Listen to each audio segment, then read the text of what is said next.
Hello everyone, இன்னைக்கு 10th physics unit 2 answer briefல 10th question பார்க்க போறோம். Why are traffic signals red in color? Traffic signalsலாம் ஏன் red கலர்ல இருக்குன்னு கேட்டிருக்காங்க.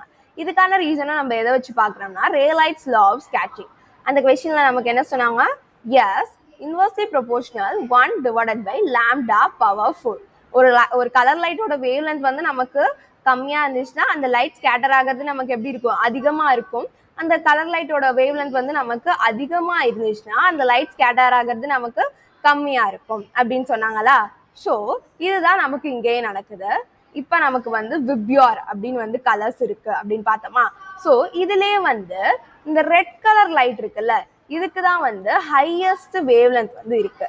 ஸோ இந்த ரெட் லைட் வந்து என்ன பண்ணுதுன்னா, இப்போ இந்த ரெட் லைட் வந்து பாஸ் ஆகுது, சம்திங் ஒரு ஏர் மாலிகுல்ஸ் மேலே இது டச் ஆனாலுமே இந்த லைட் வந்து அதிகமாக ஸ்கேட்டர் ஆகாது, எல்லா டைரக்ஷனுமே சிதறாது.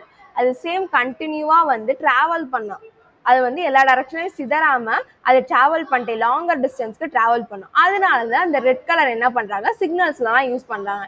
ஏன்னா இப்போ இந்த ரெட் கலர் வந்து சிக்னல்ஸில் யூஸ் பண்ணுறது மூலமாக வந்து இப்போ லாங்கர் டிஸ்டன்ஸில் இங்கேயே ஒரு வெஹிக்கல் வந்து நின்றுச்சுன்னா இந்த டிரைவருக்கு இந்த ரெட் கலர் லைட் வந்து சம்திங் நடுவில் இருக்க ஏர் மாலிகுல்ஸ்லாம் வந்து டச் ஆகி ஸ்கேட்டர் ஆகாமல் அது என்ன பண்ணுது, லாங்கர் டிஸ்டன்ஸ்க்கு ட்ராவல் ஆகி டிரைவர்ஸ்க்குலாம் விசிபிளாக தெரியுது. இதனால நமக்கு ஆக்சிடென்ட்ஸ் அது மாதிரி விஷயங்களும் வந்து கம்மியாகும். ஸோ இதனால தான் நமக்கு என்ன ஆகுது, டிராஃபிக் சிக்னல்ஸில் ரெட் கலர் லைட் யூஸ் பண்ணியிருக்காங்க. இதுதான் இந்த கொஸ்டினுக்கான ரீசன். அவ்வளோதான். தேங்க்யூ.